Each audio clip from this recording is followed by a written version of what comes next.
वह कहता है कि वह तुम्हारे साथ बदल गया है, लेकिन उसने अपना असली रंग नहीं बदला है। मौनी विशाल से कहती है, क्या तुम अपना बकवास बंद करोगे?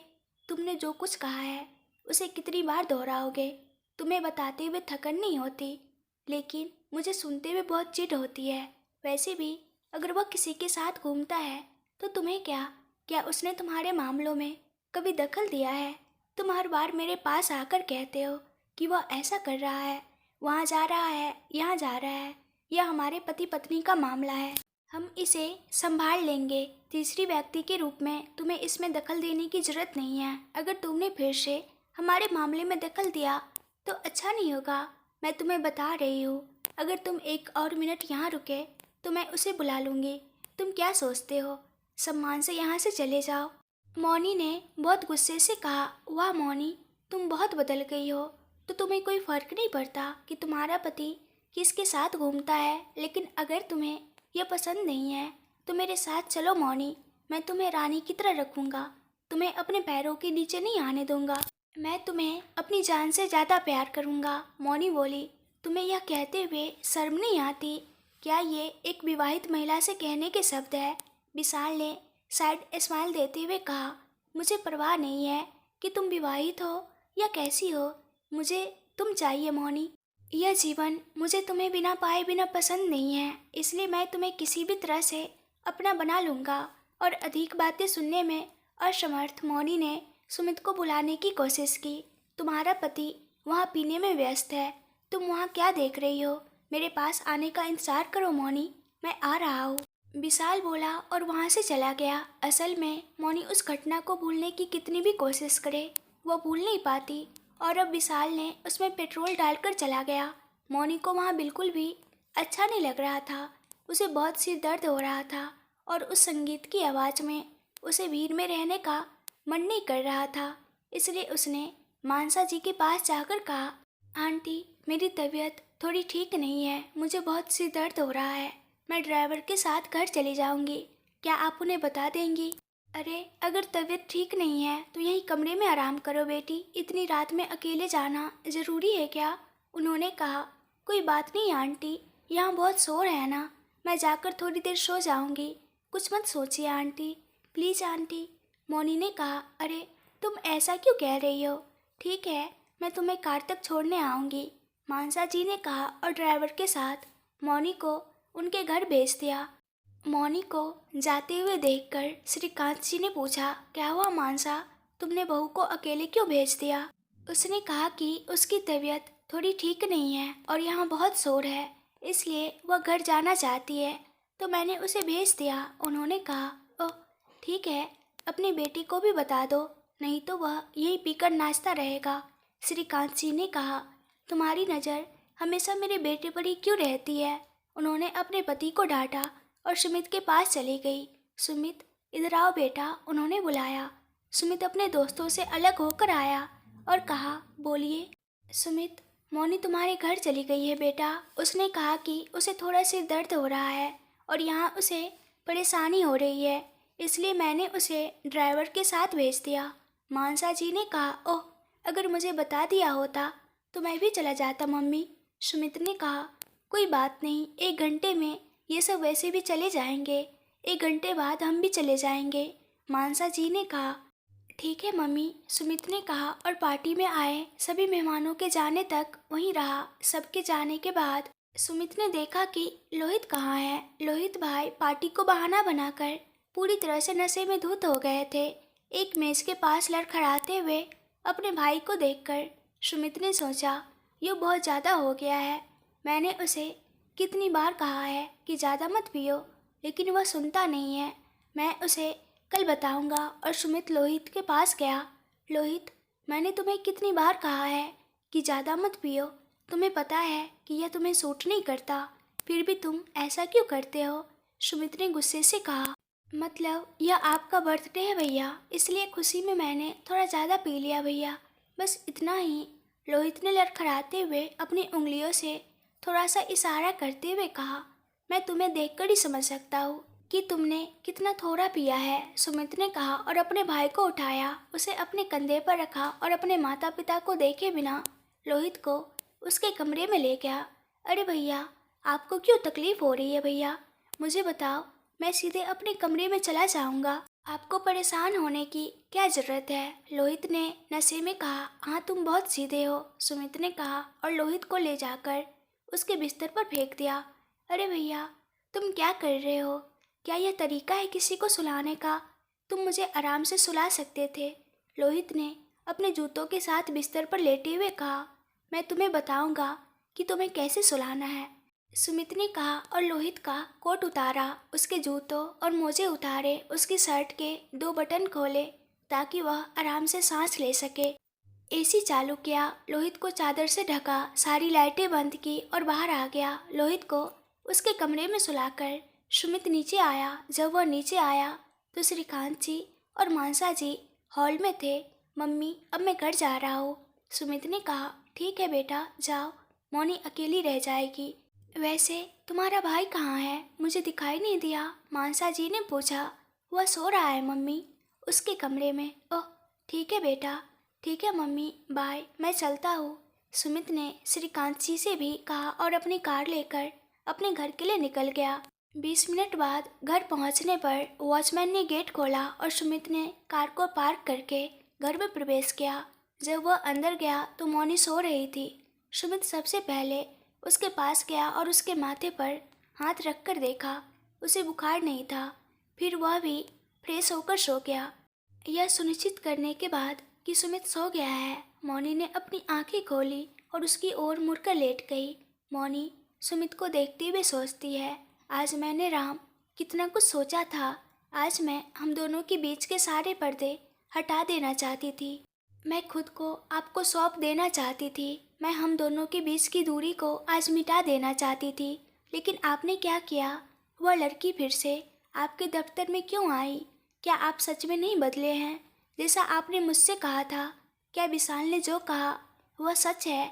क्या वह मेरे पास न आने के कारण दूसरी लड़कियों के पास जा रहे हैं? मौनी इस तरह से सोच रही थी।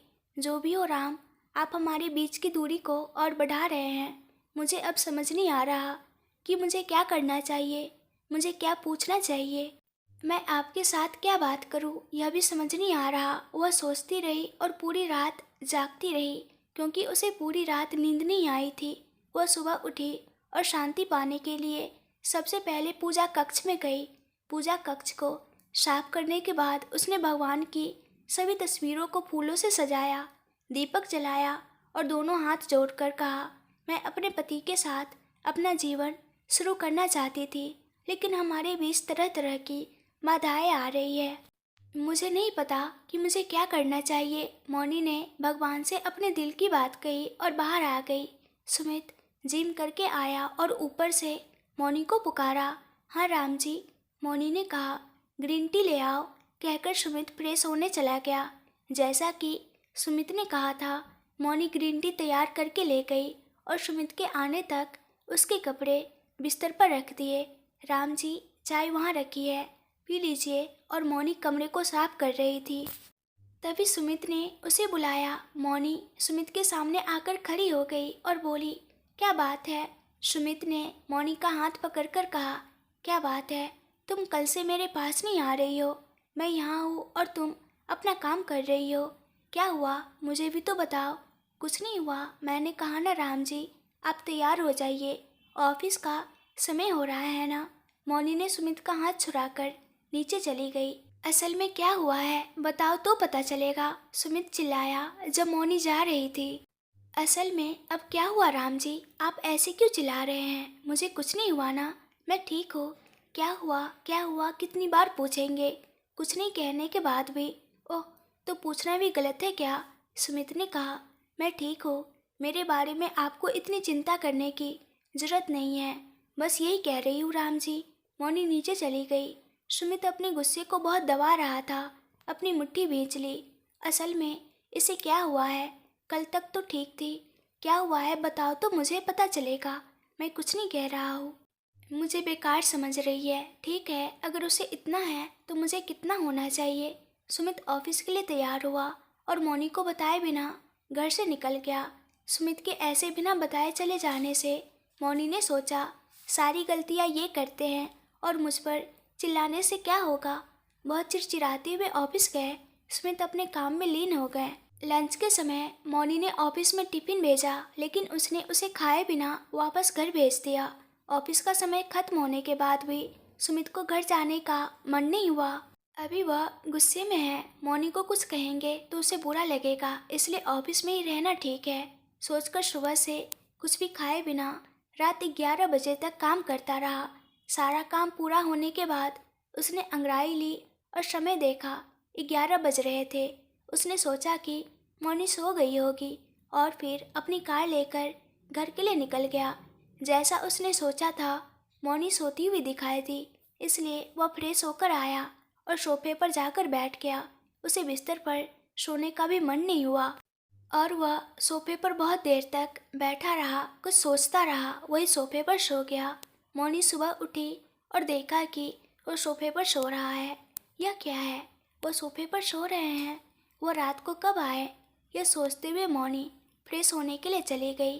कुछ देर बाद सुमित भी जाग गया और जिम रूम में चला गया। मौनी फ्रेश होकर आई और देखा कि सुमित वहाँ नहीं है। उसने सोचा कि वह जिम रूम में होगा और वह तैयार होकर नीचे चली गई और नाश्ता बनाने लगी।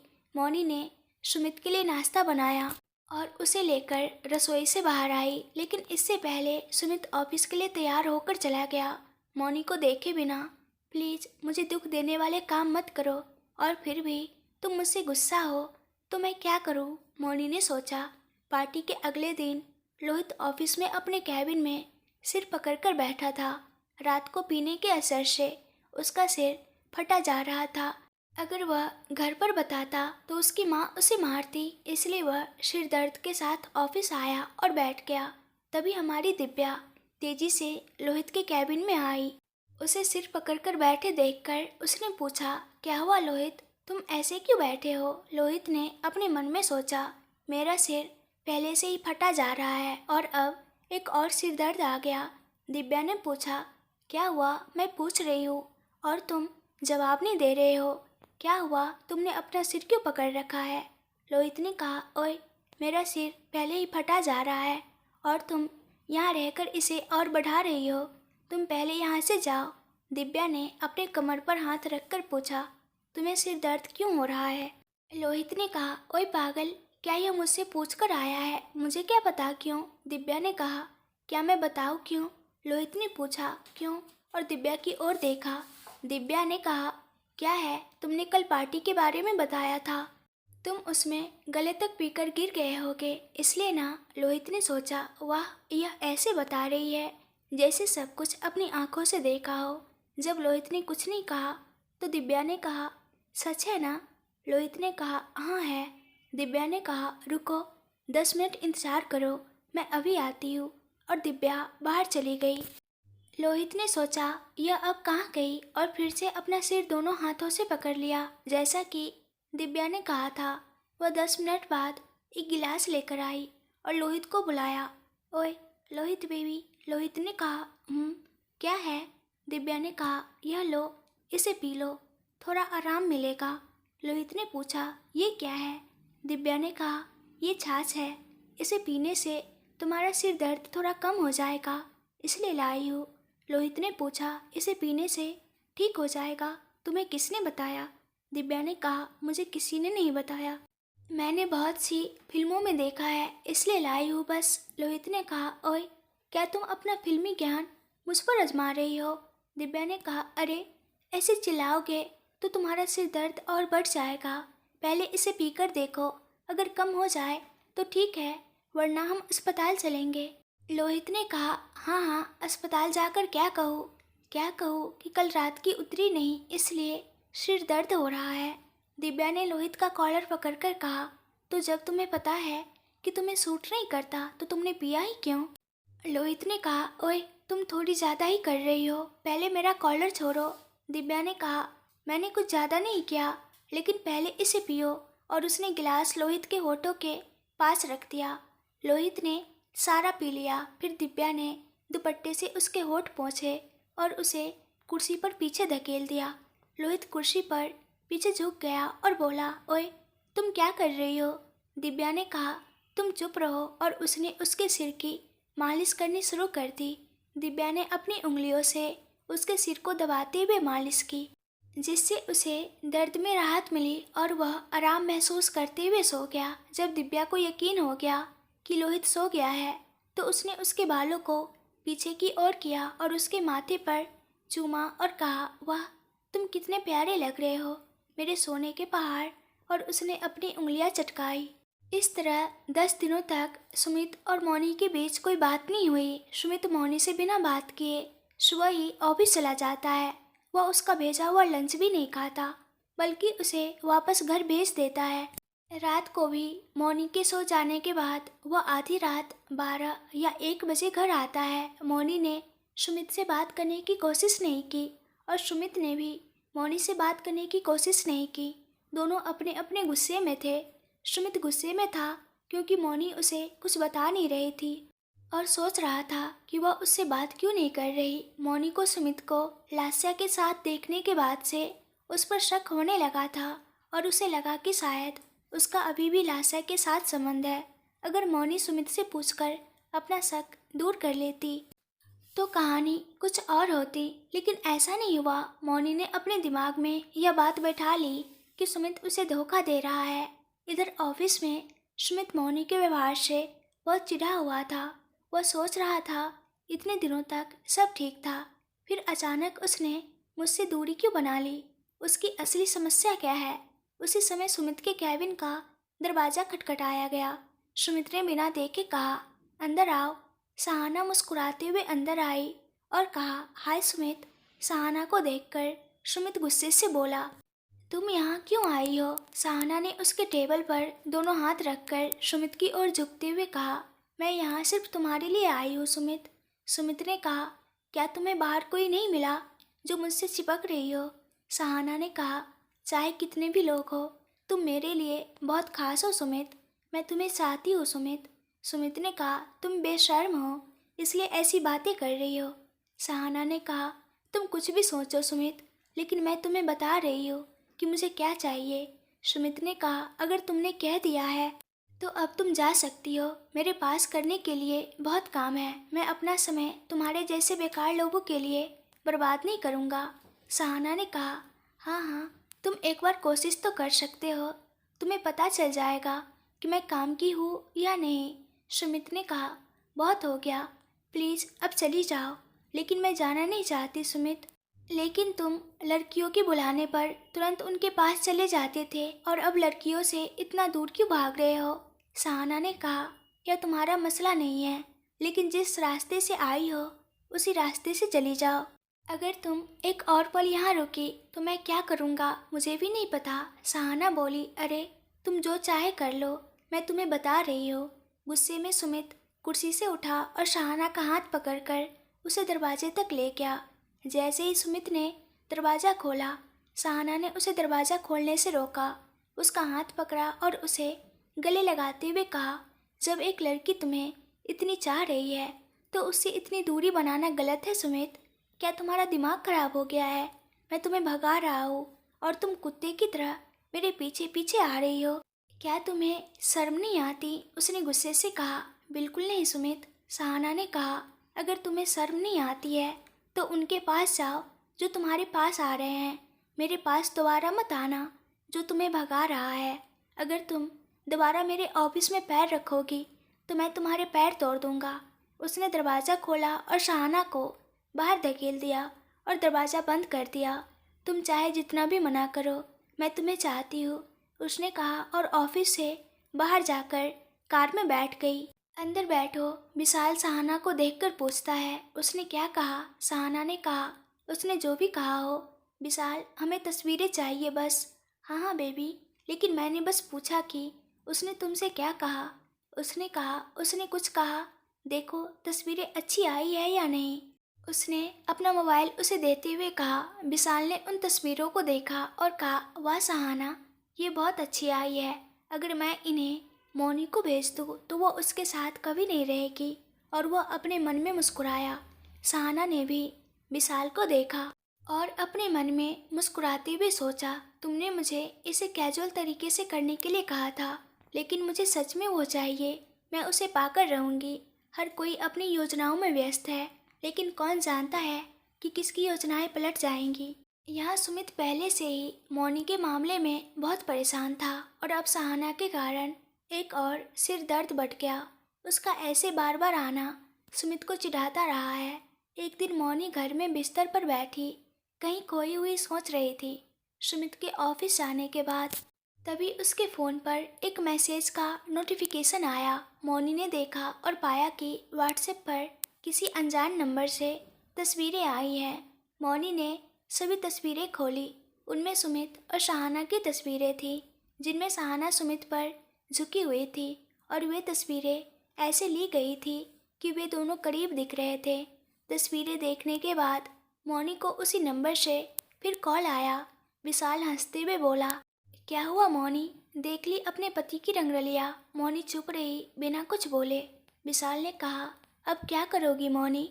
तस्वीरें देखकर वह पहले से ही सदमे में थी और अब विशाल ने घाव पर नमक छिड़कते हुए उसे और परेशान कर दिया। इसलिए मौनी ने फ़ोन काट दिया। बहुत देर तक उन तस्वीरों को देखती रही।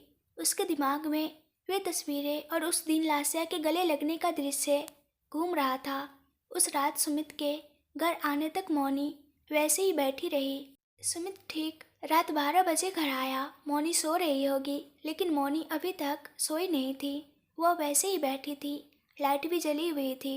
सुमित ने मौनी को देखा और बिना ध्यान दिए फ्रेश होने के लिए वॉशरूम की ओर जाने लगा। मौनी ने कहा, क्या मैं आपसे एक बार बात कर सकती हूँ राम जी। कई दिनों बाद उसके मुंह से राम जी सुनकर सुमित को खुशी हुई, लेकिन वह यह जानने के लिए मुड़ा कि उसने उसे क्यों बुलाया है। मौनी ने पूछा, आप रोज़ इतनी देर से घर क्यों आ रहे हैं। सुमित ने कहा, क्या तुम्हें नहीं पता।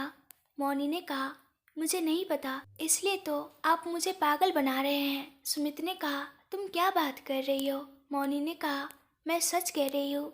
क्या आपको याद है कि घर में आपकी पत्नी अकेली है, सुबह कब जाते हैं और आधी रात के बाद आते हैं, इसका क्या मतलब है। सुमित ने कहा, घर आकर मैं क्या करूं, क्या मैं तुमसे झगड़ा करूं।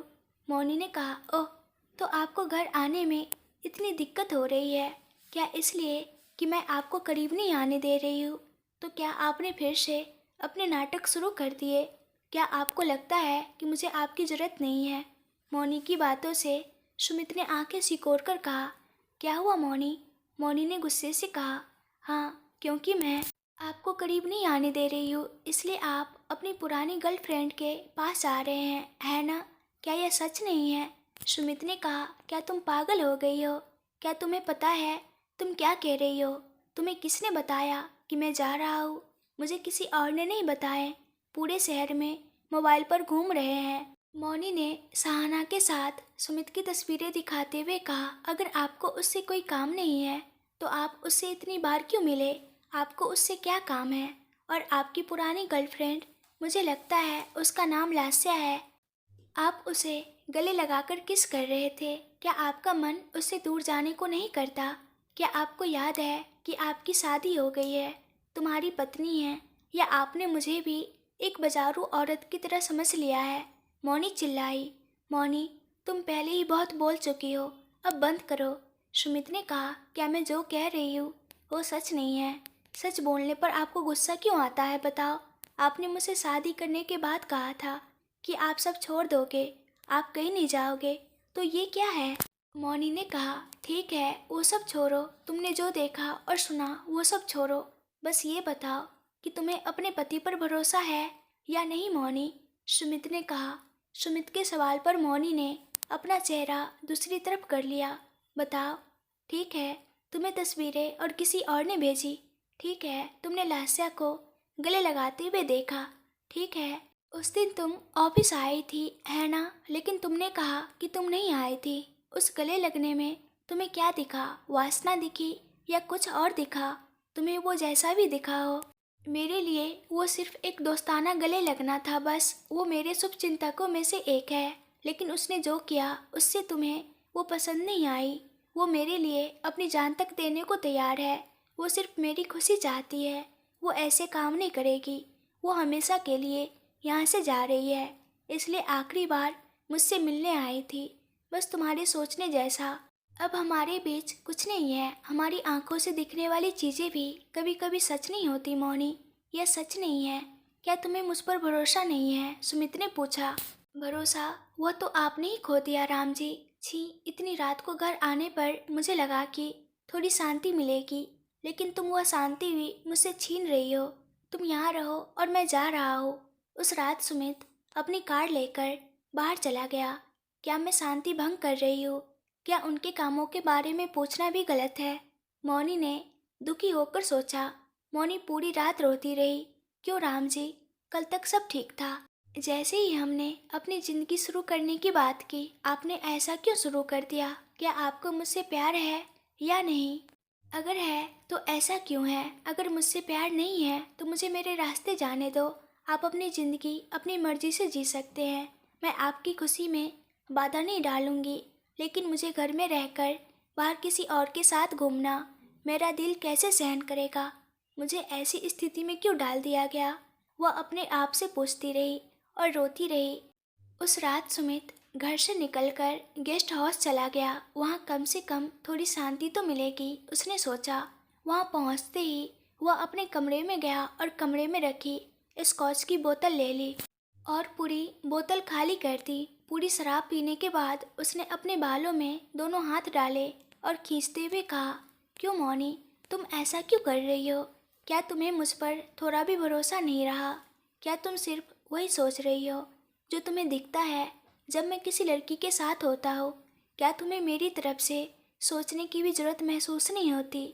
हाँ, मैं अच्छा नहीं हूँ। मैं ये नहीं कह रहा हूँ कि मैं अच्छा हूँ, लेकिन यह सच है कि जब तुम मेरी ज़िंदगी में नहीं आई थी तो मैं बहुत बुरा था। मैं एक प्ले बॉय था, यह मुझे पता है। लेकिन जब से तुम मेरी ज़िंदगी में आई हो, ऐसा कुछ भी नहीं है। मेरी ज़िंदगी में अब तुम्हारे सिवा कोई और लड़की मेरे दिमाग में नहीं आती। मैंने तुम्हारे लिए अपनी लाइफ स्टाइल भी बदल दी है। फिर तुम्हें समझ क्यों नहीं आ रहा? इतने महीनों में मैं तुम में थोड़ा सा भी भरोसा नहीं जगा पाया। यह सोचते हुए वह पूरी रात बीता रहा और सुबह होने पर सो गया। सुमित को सुबह 11 बजे नींद खुली। वह धीरे धीरे अपनी आंखें मलता हुआ उठा और देखा कि वह कहाँ है। फिर उसने मोबाइल में समय देखा। ओह शिट, मैं इतनी देर तक सो गया, मुझे ऑफिस जाना है। वह फिर से उठा और फ्रेश होने के लिए घर चला गया। मौनी नीचे बालकनी में थी, इसलिए सुमित ने उसे नहीं देखा। फिर जब मौनी हॉल में आई तो सुमित तैयार होकर ऑफिस जाने के लिए सीढ़ियाँ उतरते हुए मौनी को दिखाई दिया। मौनी ने सुमित को अपने पास से जाते हुए देखकर कहा, राम जी, एक मिनट रुकिए। क्या है? क्या तुम फिर से मुझसे झगड़ा करना चाहती हो? मेरे पास बहुत काम है, सुमित ने चिढ़कर कहा। ओह, तो आपके पास मुझसे बात करने का भी समय नहीं है? सुमित ने अपनी कमर पर दोनों हाथ रखकर कहा। तुम्हारी परेशानी क्या है? आपको मेरी परेशानी अब याद आई? क्या आपकी गर्लफ्रेंड्स वहाँ आपका इंतज़ार कर रही है? क्या आप उन्हीं के लिए भाग रहे हैं और आप रात को 1 या 2 बजे तक घर नहीं आते? क्या आप उनके साथ समय बिताकर आ रहे हैं?